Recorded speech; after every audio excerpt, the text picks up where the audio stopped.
मन्नू की नज़र सामने से कोमल के साथ आती हुई अनबी पर गई तो उसकी नज़रें वहीं थम गईं। क्यों उड़ गए ना होश? कहा था ना मैंने। इसने अब मन्नू का कंधा मारते हुए बोली। हाँ। अनबी को बड़े प्यार से निहारते हुए अब मन्नू ने बस इतना ही कहा।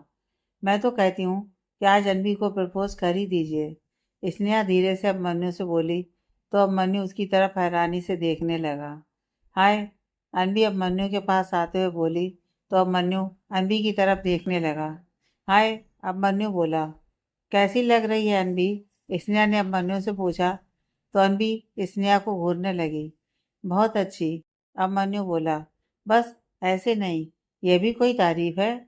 स्नेहा बोली। तो अब मन्नू बोला। तारीफ तो शायराना अंदाज में होनी चाहिए। स्नेहा बोली। क्या कर रही हो तुम?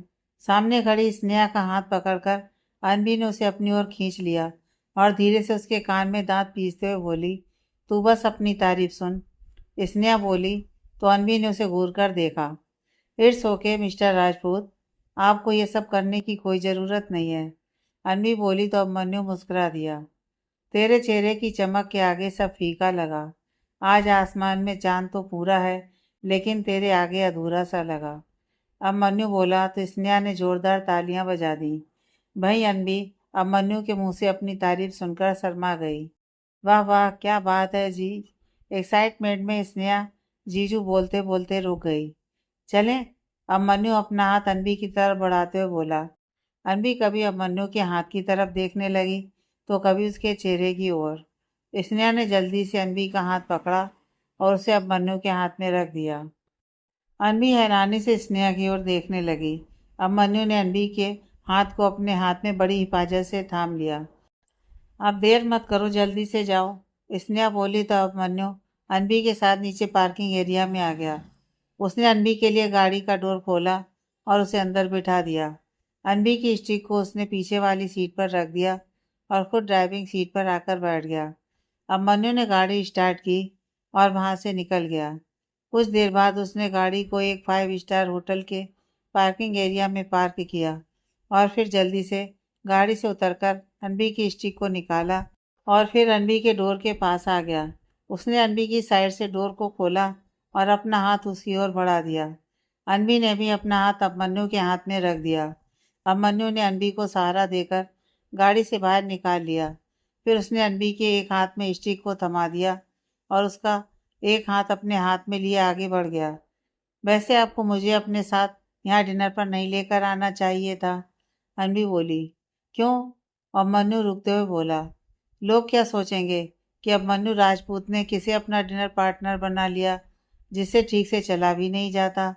अनबी बोली। लोग क्या सोचते हैं क्या नहीं, मुझे उससे फर्क नहीं पड़ता। फर्क पड़ता है तो तुमसे। अब मन्नू बोला तो अनबी उसकी ओर देखने लगी। क्या मेरे साथ इस डिनर पर आकर तुम्हें अच्छा नहीं लग रहा है? अब मन्नू ने अनबी से पूछा। नहीं, ऐसी बात नहीं है। आपके साथ यहाँ आकर मुझे बहुत अच्छा लग रहा है। अनबी बोली। तो बस, फिर किसी के बारे में सोचने की ज़रूरत नहीं है। अब मन्नू बोला तो अनबी मुस्कुरा दी। अब चलें? अब मन्नू बोला तो अनबी मुस्कुरा दी और उसके साथ आगे बढ़ गई। दोनों के लिए पहले ही वहाँ पर एक टेबल बुक थी। अब मन्नू ने चेयर को पीछे खींचा और अनबी को वहाँ बिठा दिया। अनबी को बिठाने के बाद वो खुद अनबी के सामने वाली चेयर पर आकर बैठ गया। अब मन्नू ने खाना ऑर्डर किया तो अनबी हैरानी से उसकी ओर देखने लगी। क्या हुआ? ऐसे क्यों देख रही हो? अब मन्नू ने अनबी से पूछा। आपने सारा खाना मेरी पसंद का ऑर्डर किया, आपको मेरी पसंद कैसे पता? अनबी हैरानी से अब मन्नू को देखते हुए बोली। हाँ, दोस्त माना है तो इतना तो पता ही होगा ना। अब मन्नू बोला तो अनबी एक गहरी सोच में डूब गई। फ्लैशबैक। वैसे आज ये डिनर पार्टी किस खुशी में? अनन्या विवान की आंख को अपनी बाहों में जकड़े हुए बोली। हाँ, बेल, हमारी शादी पक्की हो गई है और हमारा 2 साल का रिलेशनशिप शादी में बदलने वाला है, तो एक छोटी सी ट्रीट तो बनती है ना। विवान बोला तो अनन्या मुस्कुरा दी। फिर विवान अनन्या के साथ आगे बढ़ गया। उसने अनन्या के लिए चेयर को खींचकर अनन्या को वहां बिठा दिया और खुद उसके पास वाली चेयर पर बैठ गया। लो और खाना ऑर्डर करो। मेन्यू अनन्या की तरफ बढ़ाते हुए विवान बोला। नहीं, ट्रीट तुम दे रहे हो तो खाना भी तुम ही ऑर्डर करोगे। अनन्या बोली। ठीक है, विवान बोला और उसने खाना ऑर्डर कर दिया ऑर्डर जल्दी से ले आना। विमान वेटर से बोला। तुमने मेरी पसंद का तो कुछ भी ऑर्डर नहीं किया। अनन्या मुंह बनाते हुए बोली। ओह कम ऑन अनन्या, अगर तुम्हें कुछ चाहिए था तो तुम बोल देती। मुझे कैसे पता होगा कि तुम्हें क्या पसंद है क्या नहीं। विमान बोला तो अनन्या हैरानी से उसे देखने लगी। कमाल है, 2 साल से हम रिलेशनशिप में हैं और अब तक तुम्हें मेरी पसंद नापसंद भी नहीं पता। अनन्या बोली और गुस्से में मुंह फुलाकर बैठ गई। विमान अपनी सीट से उठा और उसके पास आकर घुटनों के बल जमीन पर बैठ गया। अच्छा बाबा सॉरी, तुम्हें क्या पसंद है क्या नहीं मैं एक डायरी में नोट कर लूँगा बस। विमान अनन्या का हाथ अपने हाथ में लेकर उसे मनाते हुए बोला तो अनन्या मुस्कुरा दी। वर्तमान कहाँ खो गई? अब मनु ने अपना हाथ अन्वी के हाथ पर रख दिया। कितनी अजीब बात है ना, कुछ ही समय की दोस्ती में आपको मेरी पसंद नापसंद पता चल गई, वरना कुछ लोगों को तो सालों के रिलेशनशिप में भी सामने वाले की पसंद नहीं जान पाते। अनवी मायूसी अब मन्नू को निहारते हुए बोली। हाँ, अब मन्नू राजपूत की डिनर पार्टी है तो नो उदासी। अगर डिनर को ऐसे मायूस चेहरे से खाओगी तो बेचारा डिनर भी मायूस हो जाएगा कि किसके पेट में चला गया। अब मन्नू बोला तो अनवी मुस्कुरा दी। अनवी के चेहरे की मुस्कुराहट देखकर अब मन्नू के होठों पर भी स्माइल आ गई। कुछ ही देर में उनका ऑर्डर आ गया। दोनों अपना खाना एंजॉय करने लगे। बैकग्राउंड में स्लो म्यूजिक चल रहा है जो शायद उन दोनों के दिलों की बात बयान कर रहा है। मेरा मन क्यों तुम्हें चाहे, मेरा मन ना जाने जुड़ गया कैसे ये बंधन। मेरा मन क्यों तुम्हें चाहे, मेरा मन ना जाने जुड़ गया कैसे ये बंधन। मैं तुम्हें यहाँ डिनर के लिए लाया, इसके पीछे एक खास वजह है। अभिमन्यु बोला। खास वजह? कैसी वजह? अनबी हैरानी से अभिमन्यु को देखते हुए बोली। हाँ, नेक्स्ट मंथ हमारी कंपनी अपनी एक और नई ब्रांच को लॉन्च करने जा रही है दिल्ली में। अभिमन्यु बोला। अभिमन्यु के मुंह से दिल्ली का नाम सुनकर अनबी अचंभी सी अभिमन्यु को देखने लगी। दिल्ली का नाम सुनकर अपने बचपन से लेकर जवानी तक के सारे दृश्य एक पल में उसकी आंखों के आगे घूम गए। उसकी आंखों में नमी उतर आई। आखिर उसकी सारी अच्छी बुरी यादें दिल्ली से ही तो जुड़ी हुई थी। मैं चाहता हूँ कि एज ए सीईओ तुम उस कंपनी को ज्वाइन करो। अभिमन्यु बोला। क्या? अनवी हैरान होते हुए बोली। हाँ, अभिमन्यु बोला। लेकिन मैं कैसे? अनवी बोली। मैं अच्छे से जानता हूँ कि तुम ये पोस्ट अच्छे से संभाल सकती हो। अभिमन्यु बोला। नहीं, मैं ये नहीं कर सकती। अनवी बोली और टेबल का सहारा लेते हुए अनवी अपनी जगह से उठ खड़ी हुई। क्यों? क्यों नहीं कर सकती? क्यों नहीं संभाल सकती तुम ये कंपनी? अभिमन्यु बोला। मुझे घर जाना है। अनवी बोली और आगे की ओर बढ़ने लगी। ये मेरी बात का जवाब नहीं है। अभिमन्यु बोला तो अनवी वहीं रुक गई। प्लीज मुझे इस बारे में कोई बात नहीं करनी। अनवी गुस्से से बोली। उसकी आंखें आंसुओं से भीगने लगी। तुम्हें बात करनी पड़ेगी। आखिर क्यों नहीं करनी तुम्हें ये जॉब? अभिमन्यु बोला। क्योंकि मुझे दिल्ली नहीं जाना। अनवी बोली। क्यों नहीं जाना दिल्ली? अभिमन्यु बोला तो अनवी हैरानी से उसकी ओर देखने लगी। सब जानते हुए भी कि क्यों पूछ रहे हो? आप अच्छे से जानते हो कि दिल्ली से मेरी अच्छी बुरी यादें सब जुड़ी हुई हैं। मुझे उस जगह वापस नहीं जाना जहाँ मेरे सारे रिश्तों ने मुझे ठुकरा दिया, जहाँ मेरे ऊपर घटिया इल्जाम लगाकर सारे रिश्ते मुझसे छीन लिए गए। मैं गिड़गिड़ाती रही, सबके आगे इंसाफ की दुहाई मांगती रही, लेकिन किसी ने मेरी एक नहीं सुनी। नफरत है मुझे उस जगह से। अनवी रोते हुए बोली। अभिमन्यु अनवी के पास आया और उसने अनवी के हाथों को अपने हाथों में थाम लिया। क्या तुम नहीं चाहती कि सच सबके सामने आए? क्या तुम नहीं चाहती कि सबको पता चले कि तुम्हारे साथ क्या हुआ था? क्या तुम नहीं चाहती कि सबको पता चले कि उस रात उस कमरे में तुम अपनी मर्जी से नहीं गई थी, बल्कि तुम्हें नशे की हालत में वहां छोड़ा गया था? क्या तुम्हें अपने गुनाहगार को सजा नहीं दिलानी? तुम ऐसे हार नहीं बांध सकती अनवी। तुम्हें खुद के लिए लड़ना ही होगा। अगर तुम चुप रही तो सब सारी उम्र तुम्हें गलत ही समझते रहेंगे। अब मन्यु बोला तो अनवी हैरानी से उसकी ओर देखने लगी। शायद आप सही कह रहे हैं। सारा को उसके किए की सजा मिलनी ही चाहिए। कुछ देर सोचने के बाद अनवी बोली तो अब मन्यु ने एक गहरी सांस ली। ये हुई ना मेरी अनवी वाली बात। अब मन्यु बोला तो अनवी उसकी ओर देखने लगी। मेरी अनवी? अनवी अब मन्यु की तरफ देखते हुए बोली। हाँ, मेरी दोस्त अनवी। अब मन्यु हिचकिचाते हुए बोला तो अनवी उसकी तरफ देखते हुए मुस्कुरा दी। अब भी घर जाना है? या पहले डिनर फिनिश कर लें? अभिमन्यु बोला तो अनबी ने मुस्कुराते हुए हाँ में सिर हिला दिया और फिर दोनों वापस अपनी सीट पर आ गए। डिनर करने के बाद अभिमन्यु ने अनबी को वापस घर छोड़ दिया और खुद घर के लिए निकल गया। कुछ ही देर में अभिमन्यु ने गाड़ी को राजपूत विला के पार्किंग एरिया में पार्क किया और अंदर आ गया। अभिमन्यु अपने रूम की तरफ बढ़ने लगा तो वैशाली जी ने उसे आवाज़ लगाई। अभी? वैशाली जी की आवाज़ सुनकर अभिमन्यु रुक गया। आप सोई नहीं अभी तक? अभिमन्यु वैशाली जी के पास आते हुए बोला। नहीं, तेरा इंतजार कर रही थी। ये बता कि क्या कहा अनबी ने? उसने तेरा प्रपोजल स्वीकार किया कि नहीं? वैशाली जी ने पूछा। हाँ, वो दिल्ली वाली कंपनी में सीईओ की पोस्ट के लिए मान गई। अभिमन्यु बोला। ये तो अच्छी बात है, लेकिन तूने उसे अपने दिल की बात बताई कि नहीं? वैशाली जी ने पूछा। नहीं, अभी नहीं। अभिमन्यु बोला। लेकिन क्यों? मैंने तुझे कहा था ना कि उससे अपने दिल की बात कह दे। वैशाली जी बोली। माँ, सब कुछ इतना आसान नहीं है। अभी कुछ और भी ऐसी बातें हैं जो अनबी के लिए जानना जरूरी है। अभिमन्यु बोला तो वैशाली जी उसकी ओर देखने लगी। माँ, रात बहुत हो गई है, आप जाकर सो जाइए, धीरे धीरे सब ठीक हो जाएगा। अभिमन्यु बोला। लेकिन वैशाली जी बोली। माँ प्लीज। अभिमन्यु बोला तो वैशाली जी अपने कमरे में चली गई। कुछ देर वहां खड़े रहने के बाद अभिमन्यु भी अपने कमरे में आ गया। इधर स्नेहा ने अनबी को देखा तो वो जल्दी से उसके पास आ गई। क्या बात है, बहुत खिली खिली नजर आ रही हो? स्नेहा ने अनबी से पूछा। हाँ, हो गया तेरा ड्रामा शुरू? अनबी बोली और अपने रूम में आ गई। बता ना, कैसी रही तेरी डिनर डेट? स्नेहा भी अनबी के पीछे पीछे आते हुए बोली। वो एक सिंपल सा डिनर था और एक बिजनेस मीटिंग। अनबी बोली। Business meeting? सवालिया नजरों से अनबी को देखते हुए स्नेहा बोली। हाँ, अभिमन्यु चाहते हैं कि मैं उनकी दिल्ली वाली कंपनी में सीईओ की पोस्ट संभालूं। अनबी बोली। ओ, तो तूने क्या कहा? स्नेहा ने पूछा। मैं क्या कहती? मैंने तो ऑलमोस्ट मना ही कर दिया था, लेकिन फिर मुझे अभिमन्यु ने मोटिवेट किया, मुझे हिम्मत दी कि मुझे खुद के लिए लड़ना होगा, सच को सामने लाना ही होगा।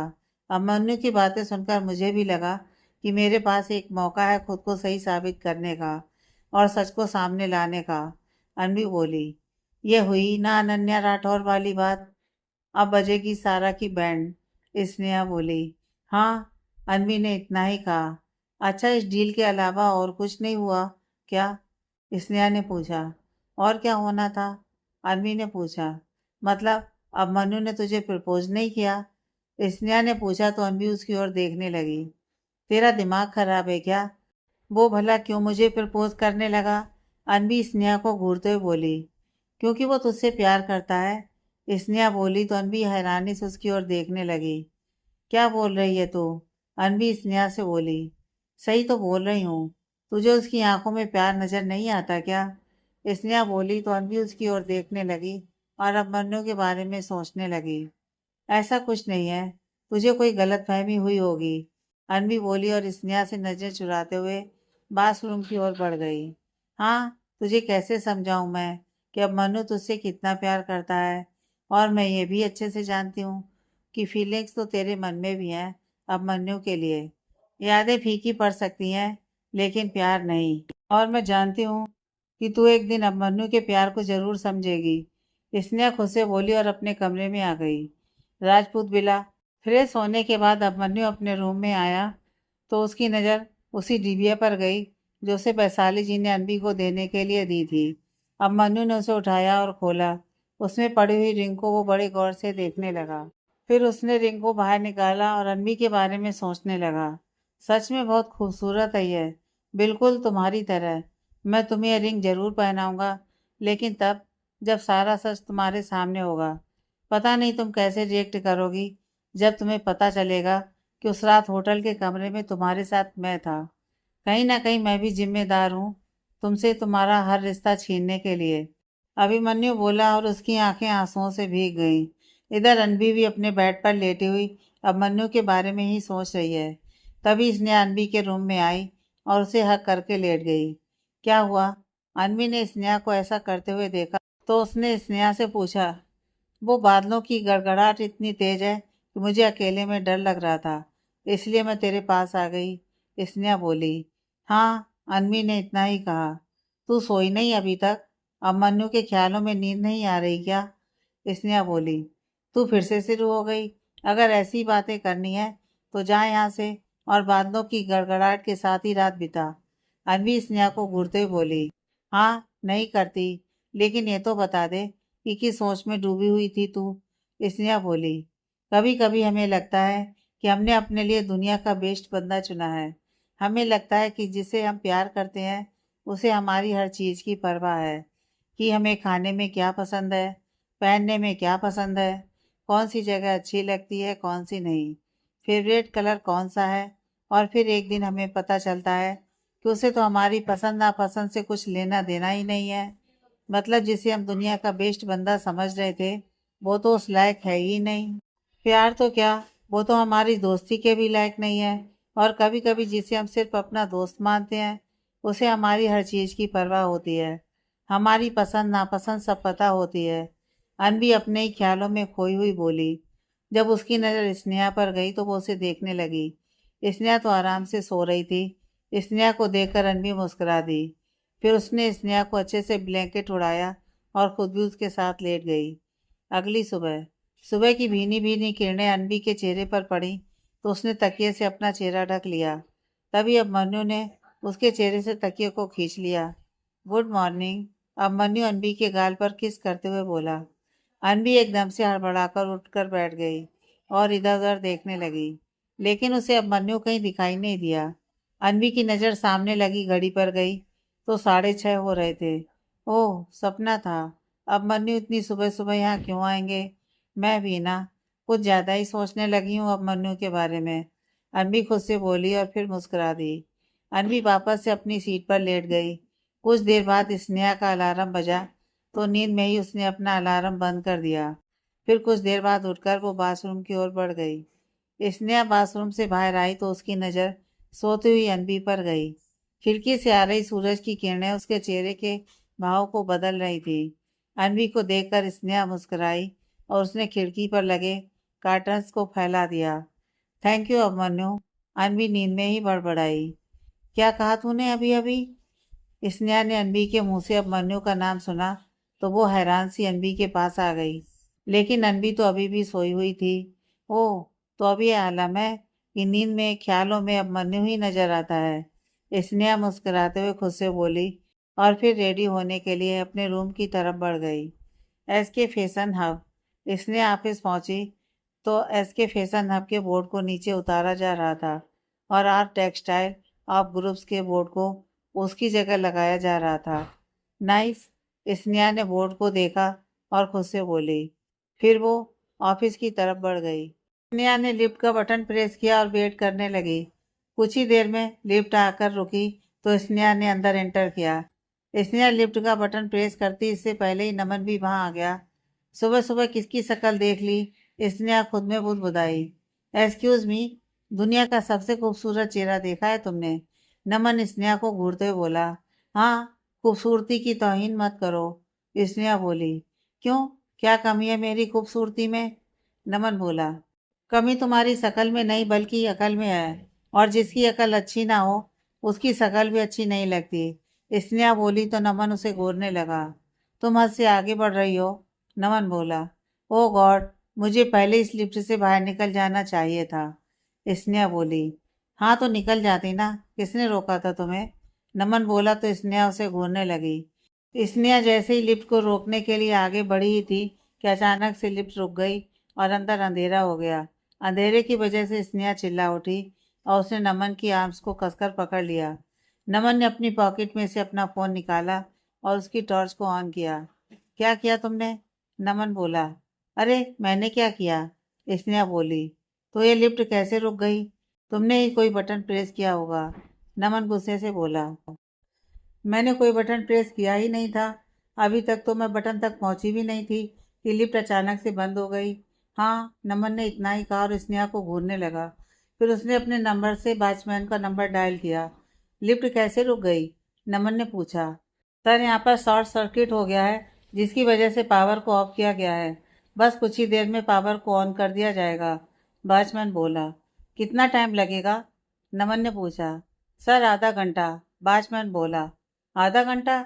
हो सके तो जल्दी करवा दो, नमन बोला। जी सर, मैं करवाता हूँ, वॉचमैन बोला तो नमन ने फ़ोन काट दिया। बैठो अब आधा घंटा यहाँ, नमन स्नेहा को घूरते हुए बोला। नहीं, मैं यहाँ ज़्यादा देर तक नहीं रह सकती, स्नेहा बोली। देखो ये ड्रामा बंद करो और चुपचाप बैठ जाओ, नमन गुस्से से स्नेहा से बोला। मुझे यहाँ घुटन हो रही है, कोई दरवाज़ा खोलो, स्नेहा लिफ्ट के दरवाजे को पीटने लगी। हो गई इसकी नौटंकी शुरू, नमन स्नेहा को घूरते हुए खुद से बोला। स्नेहा के माथे पर पसीने की बूंदें उभरने लगीं। धीरे धीरे स्नेहा की सांसें उखड़ने लगीं। खोलो कोई, स्नेहा दरवाज़ा पीटते हुए बोली। खटखट की आवाज़ से नमन परेशान हो चुका था स्नेहा पर, और उसका गुस्सा और ज़्यादा बढ़ने लगा था। बस बहुत हुआ तुम्हारा ड्रामा, नमन ने गुस्से से स्नेहा को उसके कंधे से पकड़कर अपनी तरफ घुमाया तो स्नेहा की हालत देखकर वो घबरा गया। स्नेहा पसीना से भीग चुकी थी, उसका डर उस पर हावी हो चुका था। वो डर से कांप रही थी। दरवाज़ा खोलो प्लीज़, स्नेहा नमन से रिक्वेस्ट करते हुए बोली। स्नेहा की हालत देखकर नमन ने उसे गले से लगा लिया और उसकी बैक को सहलाकर उसे शांत कराने लगा। क्या हुआ तुम्हें? तुम ठीक तो हो ना? नमन भी घबराया सा बोला। मुझे यहाँ से बाहर निकालो, मुझे यहाँ बहुत डर लग रहा है और घुटन भी हो रही है, नमन का कॉलर पकड़ते हुए स्नेहा बोली। हाँ मैं अभी कुछ करता हूँ, नमन बोला और उसने वापस से वॉचमैन का नंबर डायल किया। जल्दी से पावर ऑन करो, नमन बोला। लेकिन सर, अभी कुछ काम बाकी है, वॉचमैन बोला। मैंने कहा लिफ्ट ऑन करो, अर्जेंट है, नमन बोला। लेकिन सर, अगर अभी पावर ऑन कर दिया तो शॉर्ट सर्किट से ऑफिस में आग भी लग सकती है, वॉचमैन बोला। आग लगती है तो लगने दो, लेकिन पावर ऑन करो, यहाँ किसी की जान पर बनी हुई है और तुम्हें ऑफिस की पड़ी है, नमन गुस्से में बोला। ठीक है सर, मैं कुछ करता हूँ, वॉचमैन बोला। उसने फ़ोन कट किया और जल्दी से ऑफिस की ओर भागा गया। ऑफिस में जितने भी लोग मौजूद थे, उसने सबको ऑफिस खाली करने के लिए कहा। इधर धीरे धीरे स्नेहा की आंखें बंद होने लगीं। नमन बार बार उसके गालों को थपथपाने लगा। स्नेहा आंखें खोलो, आंखें मत बंद करो, नमन बोला तो स्नेहा ने बड़ी मुश्किल से अपनी आंखें खोली। अब तक सारा ऑफिस खाली हो चुका था। इलेक्ट्रीशियन ने अपनी सूझबूझ से किसी तरह से सिर्फ लिफ्ट की पावर सप्लाई को ऑन कर दिया। लिफ्ट खुली तो नमन स्नेहा को गोद में लिए बाहर आ गया।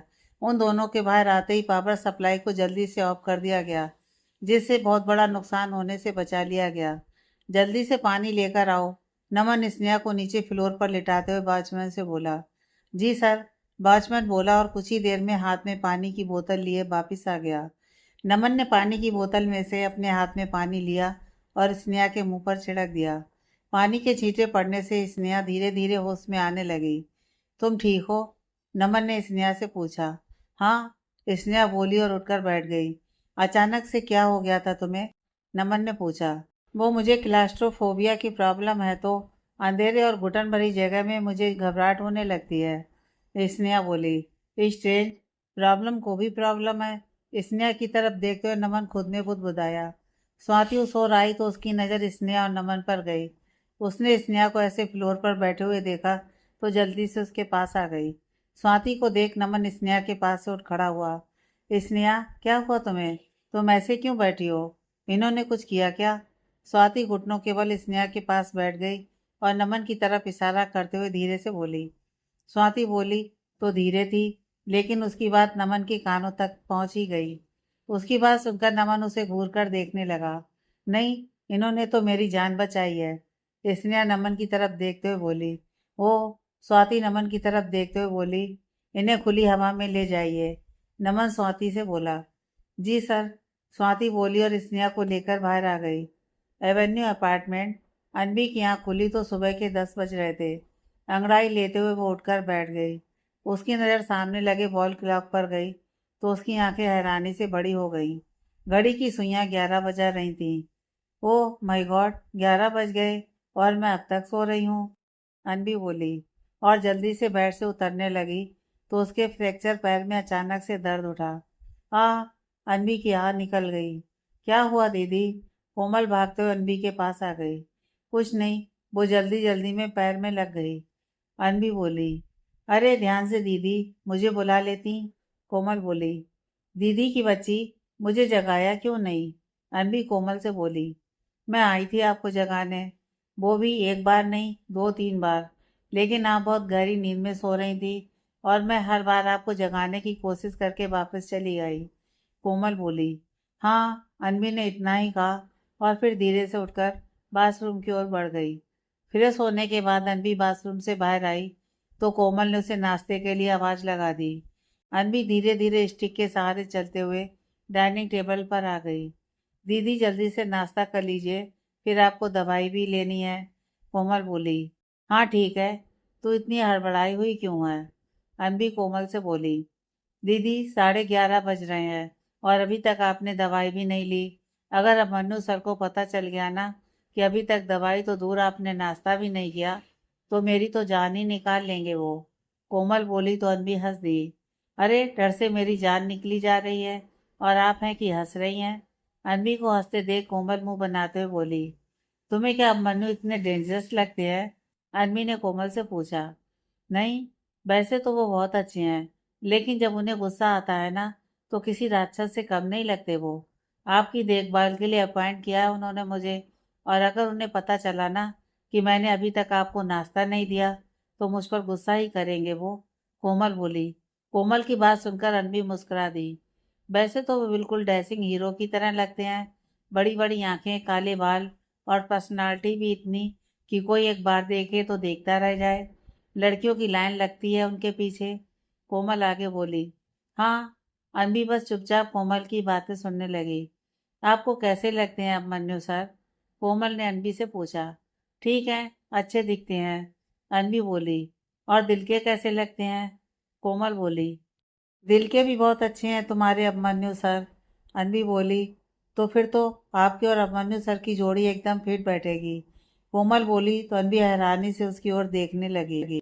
कुछ बोलने से पहले सोच लिया कर, मैं और अभिमन्यु कभी एक साथ नहीं आ सकते, समझी तुम? अनबी कोमल पर गुस्सा करते हुए बोली। दीदी, मैंने तो यूं ही बोल दिया था, आपको अच्छा नहीं लगा तो सॉरी। कोमल मासूम सा मुंह बनाते हुए बोली। हाँ। अनबी ने एक नज़र कोमल को देखा और फिर अपना नाश्ता करने लगी। इधर स्वाति स्नेहा के साथ ऑफिस के बाहर बने छोटे से लॉन की ओर आ गई। दोनों वहां लगे एक बेंच पर बैठ गईं। कैन नॉट बिलीव कि नमन सर ने तेरी जान बचाई, स्वाति स्नेहा से बोली। हाँ, मुझे भी यकीन नहीं हो रहा कि मेरी जान बचाने के लिए उसने ऑफिस में आग लगने तक की परवाह नहीं की, स्नेहा बोली और नमन के बारे में सोचने लगी। आग लगती है तो लगने दो, लेकिन पावर ऑन करो। यहाँ किसी की जान पर बनी हुई है और तुम्हें ऑफिस की पड़ी है। अच्छा, ये तो बता कि लिफ्ट में तुम दोनों अकेले थे तो कुछ हुआ क्या? स्वाति ने स्नेहा से पूछा तो स्नेहा अपने ख्यालों से बाहर आई। क्या? स्नेहा स्वाति को घूरने लगी। मतलब तुम दोनों में कुछ हुआ क्या? लिफ्ट के अंदर कोई रोमांस? You know. स्वाति बोली तो स्नेहा उसे घूरने लगी। क्या बकवास कर रही है तू? स्नेहा बोली। बकवास नहीं है यार, अक्सर ऐसा होता है। वो मैंने मूवीज में देखा है ना कि जब कभी भी एक लड़का और लड़की एक साथ लिफ्ट में बंद होते हैं ना तो दोनों एक दूसरे के बेहद करीब होते हैं। और फिर तू समझ सकती है ना मैं क्या कह रही हूँ? स्वाति बोली। ई ऊ स्नेहा बोली। वहां मेरी जान पर बनी हुई थी और तू रोमांस की बातें कर रही है। और अगर स्नेहा को किसी से रोमांस करना भी पड़े ना तो वो ये मंदबुद्धि राक्षस कभी नहीं होगा, समझी तू? स्नेहा बोली तो स्वाति जगह से उठ खड़ी हुई और स्नेहा को पीछे देखने के लिए इशारा करने लगी। क्या हुआ तुझे? ऐसे इशारे क्यों कर रही है? कि भूत देख लिया क्या? स्नेहा स्वाति को देखते हुए बोली। तुम्हारा फोन। स्नेहा के पीछे खड़ा नमन बोला तो स्नेहा ने पीछे देखा और नमन को देखकर अपनी सीट से उठ खड़ी हुई। और तुम्हें ऐसा क्यों लगा कि मैं तुम जैसी नकचड़ी बंदरिया के साथ रोमांस करूंगा? नमन बोला तो स्नेहा उसे घूरने लगी। फोन। स्नेहा ने बस इतना ही कहा और अपना हाथ नमन की ओर बढ़ा दिया। नमन ने स्नेहा का फोन उसके हाथ पर रख दिया और उसे घूरते हुए वहां से चला गया। हाय यार, कितना क्यूट है, और तू बेवजह उस पर गुस्सा करती रहती है। स्वाति नमन को देखकर आंखें भरते हुए बोली। अगर इतना ही क्यूट है तो जा उसके पास, यहाँ क्या कर रही है? स्नेहा बोली तो स्वाति मुंह बनाते हुए वापस बेंच पर बैठ गई। करीब 2 घंटे बाद वॉचमैन लॉन में आया और नमन के पास आकर बोला, सर, पावर ऑन कर दिया गया है, अब सब ठीक है। हाँ, सबको अंदर आने के लिए कहो, नमन वॉचमैन से बोला और फिर अपने केबिन की ओर चल दिया। वॉचमैन ने सबको अंदर जाने के लिए कहा तो सब ऑफिस की ओर चल दिए। स्नेहा लिफ्ट के पास जाकर रुक गई। उसकी आंखों के आगे एक पल के लिए सारे दृश्य घूम गए। उसने अपने कदम पीछे खींच लिए। क्या हुआ, रुक क्यों गई? स्वाति ने स्नेहा से पूछा। मुझे लिफ्ट से नहीं जाना, स्नेहा घबराई सी बोली। अच्छा ठीक है, हम स्टेयर से चलते हैं, स्नेहा की हालत को समझते हुए स्वाति बोली और उसके साथ स्टेयर्स की ओर बढ़ गई। शाम का समय। राजपूत बिला। वैशाली जी अपने रूम में अपने ख्यालों में खोई हुई बैठी हैं। क्या बात है, इस उम्र में किसके ख्यालों में खोई हुई हो? कहीं मुझसे बेहतर तो नहीं कोई मिल गया? राजेंद्र जी की नज़र उन पर गई तो वो बोले, आप बीना कुछ भी बोलते हो। अगर कोई ढूंढना ही होता तो कब का ढूंढ लेती, आपके साथ उम्र के इस पड़ाव तक ना पहुंचती। वैशाली जी बोली तो राजेंद्र जी मुस्कुरा दिए। हाय, आपकी इसी अदा पर तो फिदा हैं हम। राजेंद्र जी बोले। हाँ, वैशाली जी ने राजेंद्र जी को देखकर सर दाएं से बाएं हिला दिया। अच्छा, आप बताओ क्या परेशानी है हमारी बेगम साहिबा को? राजेंद्र जी ने पूछा। बस यूं ही, अब मन्नू को लेकर कुछ परेशान हूँ। उसको उसका प्यार तो मिल जाएगा ना? अगर रणबीर को कुछ याद नहीं आया और उसने अब मन्नू का प्यार स्वीकार नहीं किया तो मेरा बच्चा पूरी तरह से टूट जाएगा। वैशाली जी बोली। बोलते बोलते उनका गला भर आया था। कैसी बातें कर रही हो बीसू? तुम अब मन्नू की प्रेरणा हो, और अगर तुम ऐसे बिहेव करोगी तो अब मन्नू भी कमजोर पड़ जाएगा और फिर उम्मीद पर ही तो दुनिया कायम है। राजेंद्र जी बोले। और अगर उम्मीद ही टूट जाए तो? वैशाली जी बोली। तो राजेंद्र जी उनकी ओर देखने लगे।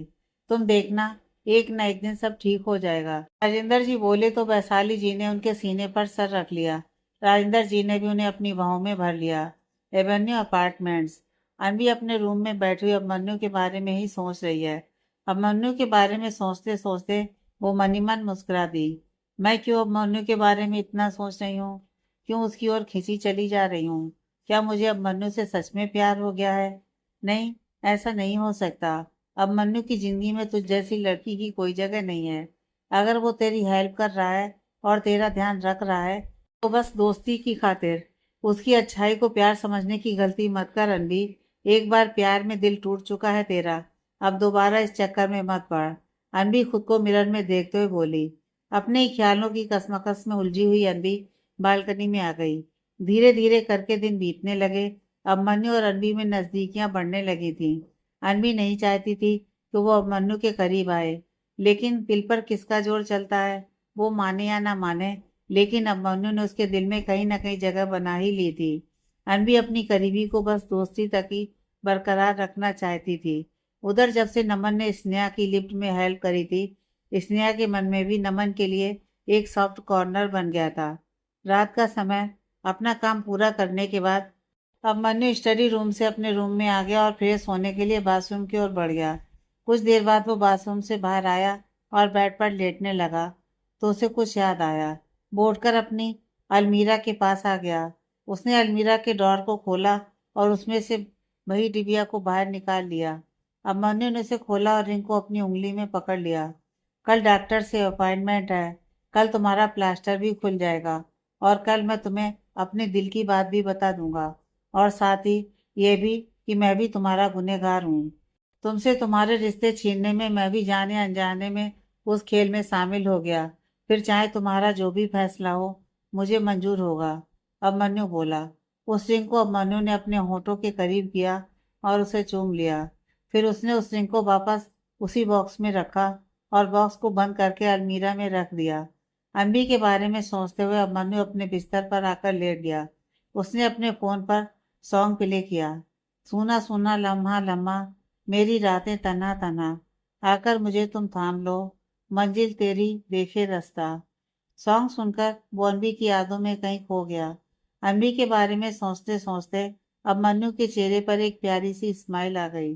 अब मन्नू ने पास में ही पड़ा तकिया उठाया और उसे ऐसे हक कर लिया जैसे उसे उस तकिए में अनवी नजर आ रही हो। बस, अब तुम्हारी छुट्टी होने वाली है, क्योंकि अब मेरी अनवी आने वाली है। अब मेरी बाहों में बस वही होगी। अभिमन्यु तकियों को देखते हुए बोला। फिर अभिमन्यु ने अपना फोन उठाया और अनबी को मैसेज करने लगा। इधर अनबी अभी अपने बिस्तर पर आकर लेटी ही थी कि उसके फोन पर एक मैसेज बीप हुआ। अनबी ने फोन उठाया और मैसेज चेक करने लगी। अभिमन्यु का मैसेज। अभिमन्यु का नाम देखकर अनबी के चेहरे पर एक स्माइल आ गई। कल डॉक्टर से अपॉइंटमेंट है, रेडी रहना। अनबी ने मैसेज पढ़ा तो उसके चेहरे पर एक स्माइल आ गई। क्या हुआ?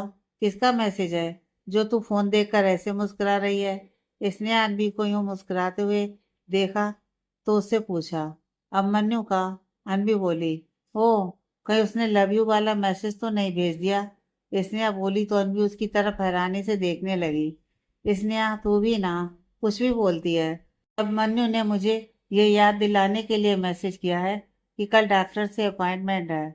कल ये प्लास्टर खुल जाएगा और मुझे किसी के सहारे की जरूरत नहीं पड़ेगी। अनबी बोली। मतलब तू इसलिए मुस्कुरा रही थी कि कल तेरा प्लास्टर खुल जाएगा? स्नेहा बोली। हाँ। अनबी बोली। अब तो मान जा कि अभिमन्यु तुझसे प्यार करता है। स्नेहा बोली। तू बार बार वही टॉपिक लेकर क्यों बैठ जाती है? और फिर डॉक्टर के पास जाना है, इसीलिए अभिमन्यु ने मुझे मैसेज किया, और तू है कि इस बात का कुछ और ही मतलब निकाल रही है। अनबी स्नेहा पर गुस्सा करते हुए बोली। उसे तेरी परवाह है, और जहाँ परवाह होती है वहाँ प्यार तो होता ही है। स्नेहा बोली। वो बस मेरा एक अच्छा दोस्त है, इसीलिए मेरी परवाह करता है। अनबी बोली। हाँ, दोस्त तो तेरी मैं भी हूँ, लेकिन मुझे तो याद भी नहीं था कि आज तेरा प्लास्टर खुलने वाला है, जबकि मैं यहाँ तेरे पास एक ही घर में रहती हूँ, और अब मन्नू इस घर से दूर होकर भी तेरे बारे में सोचता है। अगर ये प्यार नहीं है तो क्या है? स्नेहा बोली तो अनबी उसका मुंह ताकने लगी। उसके पास स्नेहा की बातों का कोई जवाब नहीं था। चल, अगर तुझे मेरी बात पर यकीन नहीं है तो कल जब अभिमन्यु से मिलेगी तो उससे खुद ही पूछ लेना कि वो तेरे लिए इतना क्यों कर रहा है, प्यार की खातिर या सिर्फ दोस्ती की खातिर। स्नेहा बोली और फिर अनबी को गौर से देखते हुए अपने रूम में आ गई। अनबी बस स्नेहा को जाते हुए देखती रह गई। स्नेहा की बातें उसके दिलो दिमाग पर घूमने लगीं। नहीं, ऐसा नहीं है। अभिमन्यु जो भी कर रहे हैं बस हमारी दोस्ती की खातिर कर रहे हैं, और अगर उनके दिल में ऐसा कुछ भी है तो भी उन्हें सब खत्म करना होगा। अनबी खुद से बोली और सोचते सोचते अपने बिस्तर पर लेट गई। सुबह 4 बजे का समय। पूरा आसमान काले घनघोर बादलों से ढक चुका है। अचानक तेज हवाएं अपने बेग में बहने लगीं। आसमान में बिजली की चमक और बादलों की गड़गड़ाहट उसे और भी डरावना बनाने लगी। ऐसा लग रहा था कि मानो आसमान बहुत गुस्से से भर गया हो। तूफानी आसमान का गुस्सा नीचे की ओर बढ़ने लगा। हवाएं और तेज गति से बहने लगी। पेड़ ऐसे हिलने लगे कि अभी धरती की गोद से निकलकर जमीन पर गिर जाएंगे। खिड़कियां और दरवाजे जोर जोर से खटकने लगे। तूफान ने शांत सी दिखने वाली सुबह को बेहद डरावना बना दिया। सन्नाटे में हवा के बहने की आवाज और भी ज्यादा प्रभावशाली और डरावनी लग रही थी। खिड़कियों के खटकने से वैशाली जी की आंख खुली तो वो जल्दी से उठकर अपने रूम में बनी खिड़की के पास आ गईं और खुली खिड़की को बंद करने लगीं। वैशाली जी की आहट से राजेंद्र जी की भी आंख खुल गई। तेज हवा चलने के कारण खिड़की का डोर बहुत भारी हो गया था। वैशाली जी और राजेंद्र जी दोनों ने मिलकर बड़ी मुश्किल से खिड़की को बंद किया। खिड़की बंद करने के बाद राजेंद्र जी तो अपनी सीट पर आकर लेट गए। वैशाली जी वहीं खड़ी बाहर की ओर देखती रहीं। क्या हुआ? वहां ऐसे क्यों खड़ी हो? बेड पर बैठते हुए राजेंद्र जी की नजर वैशाली जी पर गई तो वो बोले। पता नहीं क्यों मुझे ऐसा लग रहा है कि यह तूफान बहुत तबाही मचाने वाला है। वैशाली जी बोली। हाँ, अब तूफान है, कुछ तो तबाही मचाएगा ही ना। राजेंद्र जी बोले।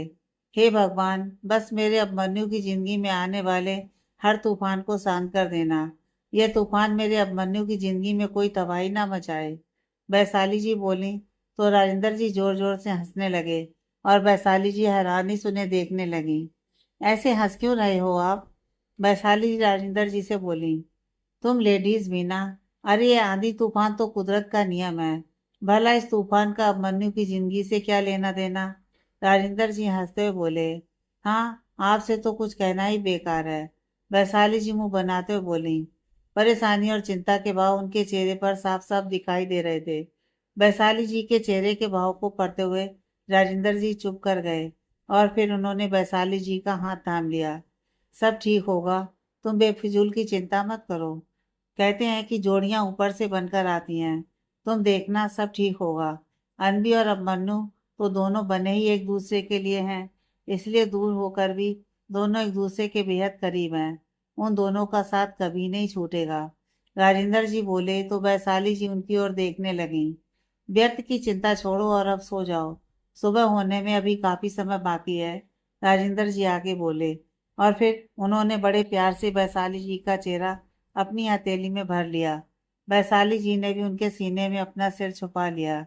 कुछ देर तक वैशाली जी को शांत कराने के बाद राजेंद्र जी ने उन्हें बेड पर लिटा दिया और उन पर ब्लैंकेट उड़ा दिया। फिर वो अपनी सीट पर आकर लेट गए। सुबह 8 बजे रेडी होने के बाद अभिमन्यु नीचे आया तो उसे वैशाली जी कहीं नजर नहीं आई। अभिमन्यु की नजरें अपनी माँ को ढूंढने लगी। माँ कहाँ है? अभिमन्यु ने मेड से पूछा। वो अपने कमरे में सो रही हैं। किचन में से आते हुए राजेंद्र जी बोले। उनको अप्रैन पहने देख और हाथ में प्लेट पकड़े देख। अभिमन्यु हैरानी से उनकी ओर देखने लगा। पापा, आप किचन में क्या कर रहे हैं? और माम अभी तक सो रही हैं? उनकी तबीयत तो ठीक है ना? अभिमन्यु बोला। मैं किचन में तुम्हारे लिए ब्रेकफास्ट बना रहा था और तुम्हारी माँ बिल्कुल ठीक हैं। सुबह तेज तूफान के कारण उनकी आंख खुल गई थी, तो इसी वजह से उसे सुबह उठने में देर हो गई। और फिर वो गहरी नींद में सो रही थी, तो मैंने भी उसे जगाया ही नहीं। राजेंद्र जी बोले। हाँ, तो क्या बनाया है आपने नाश्ते में? अभिमन्यु बोला। मैंने तुम्हारे लिए आलू के पराठे बनाए हैं। राजेंद्र जी प्लेट पर से ढक्कन हटाते हुए बोले। राजेंद्र जी ने पराठे को अभिमन्यु की प्लेट में रख दिया। अभिमन्यु काफी देर तक प्लेट में पड़े हुए आलू के पराठे को देखता रहा, जो काफी हद तक जला हुआ था।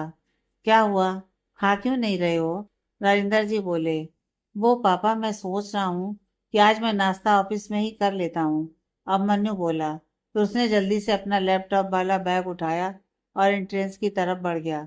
अरे लेकिन ये पराठा, ये कौन खाएगा? इतने प्यार से बनाया था मैंने तेरे लिए। राजेंद्र जी अभिमन्यु को आवाज लगाते हुए बोले। पापा, अब आपने इतने प्यार से बनाया है तो नमन को खिला देना। आपको पता है ना, सुबह उठते ही उसके पेट में चूहे कूद रहे होते हैं।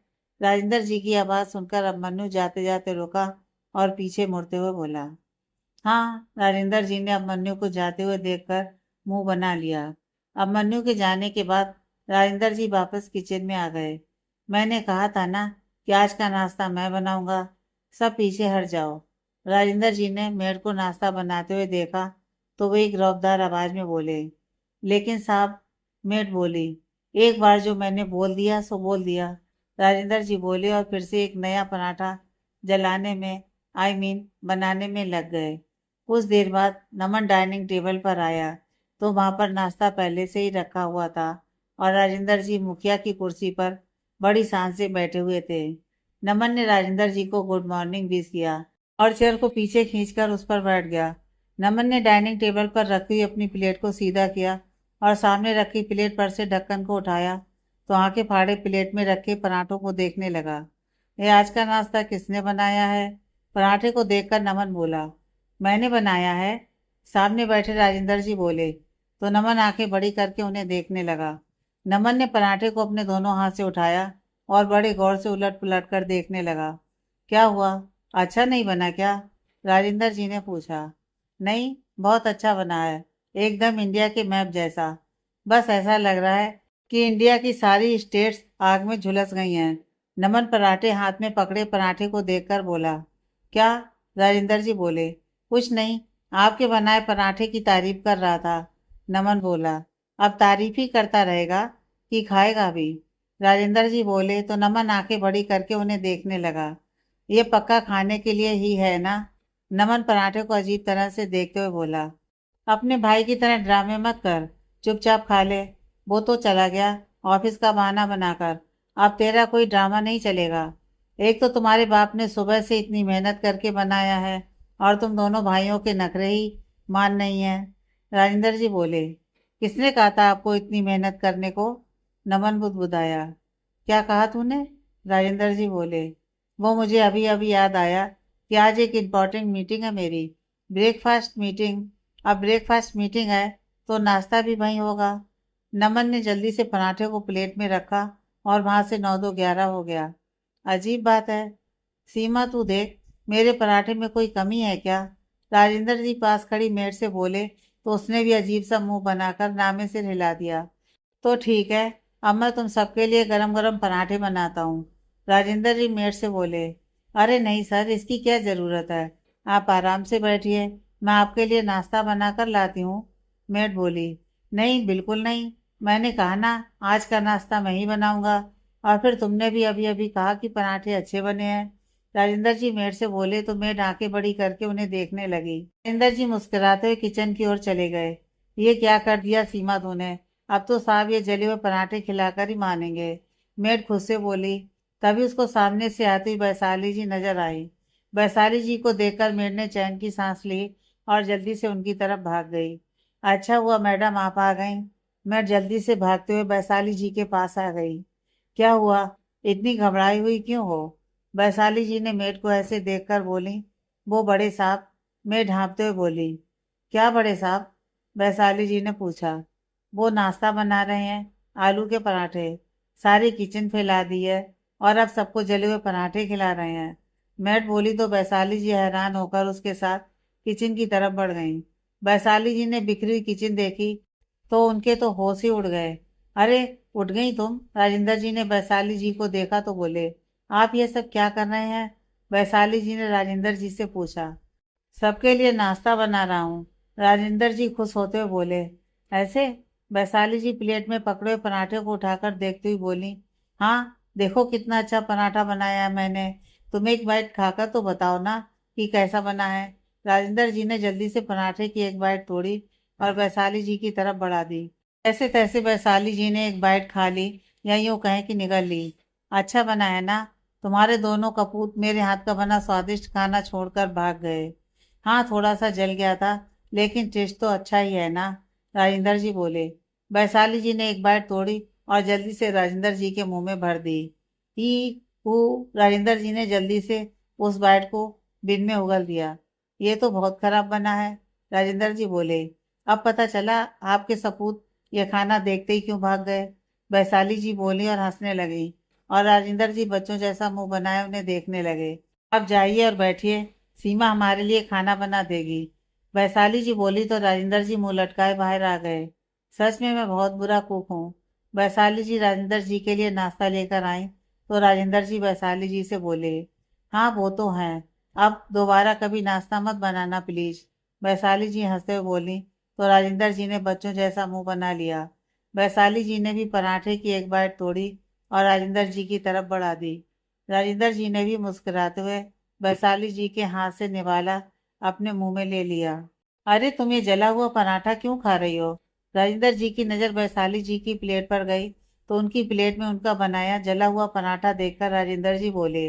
आपने इतने प्यार से बनाया है तो मैं इसे कैसे छोड़ सकती हूँ? वैशाली जी बोली तो राजेंद्र जी बड़े प्यार से उन्हें देखने लगे। सच ही कहा है किसी ने कि अपने पार्टनर की कदर एक सच्चा जीवन साथी ही कर सकता है। राजेंद्र जी इमोशनल होते हुए बोले।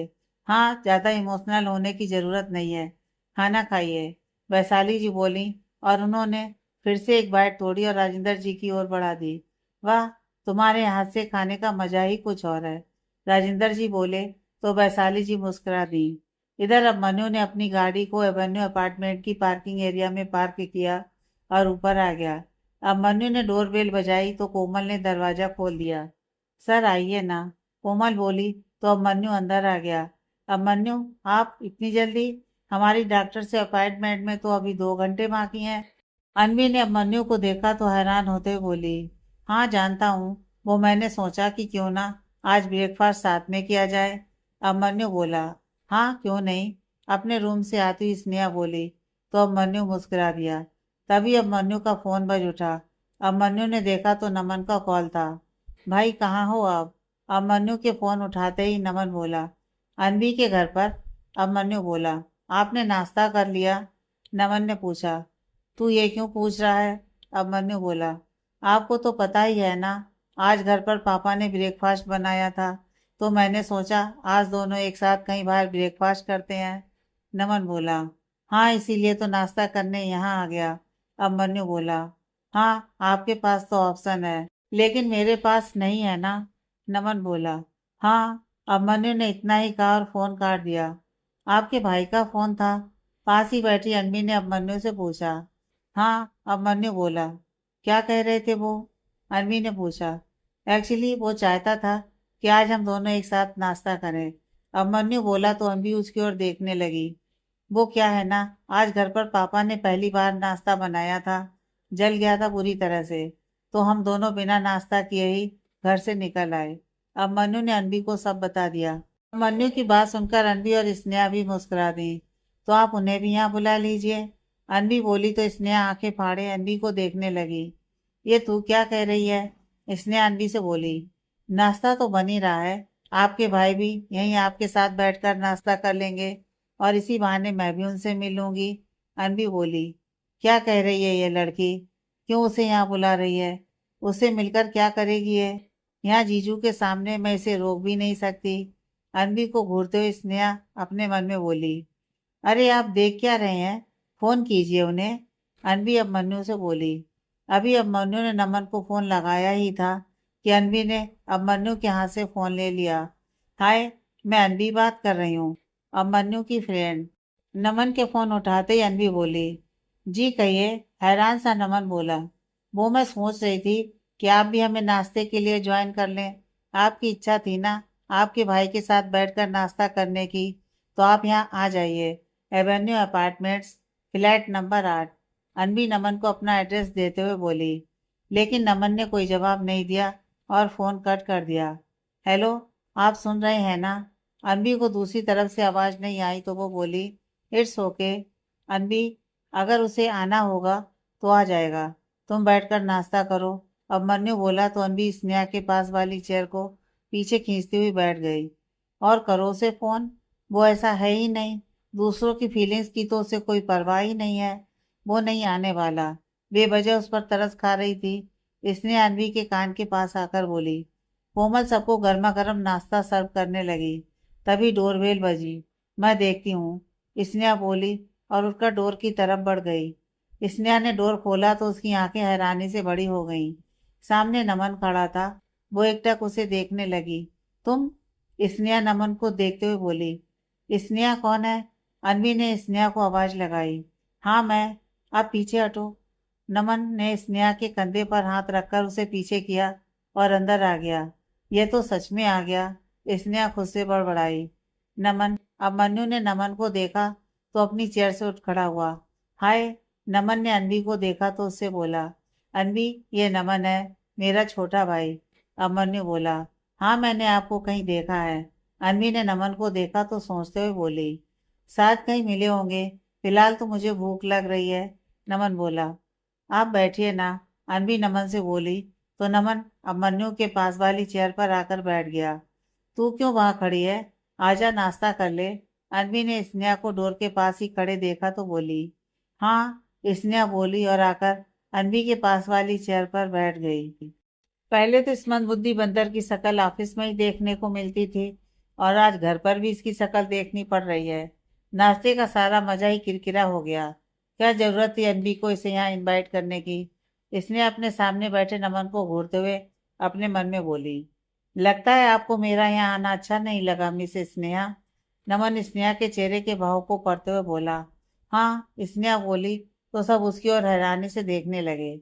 मेरा मतलब है, मुझे क्यों बुरा लगेगा? ना तो मैंने आपके लिए नाश्ता बनाया है और ना ही मुझे आपके झूठे बर्तन धोने हैं। So chill. स्नेहा बोली तो अनवी ने उसे चुप रहने का इशारा किया। आप इसकी बातें छोड़िए और नाश्ता कीजिए, अनवी नमन से बोली। फिर चारों नाश्ता करने लगे। अब मन्नू और अनवी को एक दूसरे के साथ हंसते मुस्कुराते बातें करते देख नमन के चेहरे पर स्माइल आ गई। थैंक्स मुझे नाश्ते के लिए इनवाइट करने के लिए। नाश्ता करने के बाद नमन अनवी से बोला। It's my pleasure. अनवी बोली। अब मुझे ऑफिस के लिए निकलना है। नमन बोला और अपनी चेयर से उठ खड़ा हुआ। जाने को हुआ तो उसकी नज़र स्नेहा पर गई। मिस स्नेहा, आप चाहें तो मेरे साथ चल सकती हैं। नमन स्नेहा को देखते हुए बोला। हाँ। स्नेहा हैरानी से नमन को देखते हुए बोली। तो चलो। नमन बोला तो स्नेहा ने अपना बैग उठाया और उसके पीछे पीछे चल दी। नमन ड्राइविंग सीट पर बैठ गया और स्नेहा उसके साथ वाली सीट पर बैठ गई। नमन ने गाड़ी स्टार्ट की और ऑफिस की तरफ मोड़ ली। स्नेहा सुबह से लेकर अब तक नमन को अजीब नजरों से देखे जा रही थी, मानो उसका चेहरा पढ़ने की कोशिश कर रही हो। नाश्ता ढंग से नहीं किया क्या? नमन स्नेहा को देखते हुए बोला। क्या? स्नेहा हैरान होते हुए बोली। अगर ढंग से नाश्ता किया होता तो मुझे खा जाने वाली नजरों से नहीं देखती। नमन बोला। तुम्हें खाकर मुझे अपना मुंह कड़वा नहीं करना, स्नेहा बोली। जो लोग खुद कड़वे होते हैं उन्हें सब कड़वे ही लगते हैं। नमन स्नेहा को घूरते हुए बोला। बस कब से यही देखने की कोशिश कर रही थी कि अब तक इतने शांत कैसे बैठे हुए हो। तुम्हारे अंदर का घमंडी राक्षस अभी तक जागा क्यों नहीं? स्नेहा बोली तो नमन ने एक नजर उसे घूरा और चुपचाप ड्राइव करने लगा। वैसे मुझे लगा नहीं था कि तुम नाश्ते के लिए घर आओगे। मैंने तो अनबी से कहा भी था कि तुम जैसे अकड़ू को इनवाइट करने का कोई फायदा नहीं, लेकिन वो मानी ही नहीं। स्नेहा बोली तो नमन उसे घूरने लगा। मैं नाश्ते के लिए गया था क्योंकि अनबी भाभी ने मुझे बुलाया था, नमन बोला तो स्नेहा उसकी ओर देखने लगी। आगे की कहानी नेक्स्ट पार्ट में।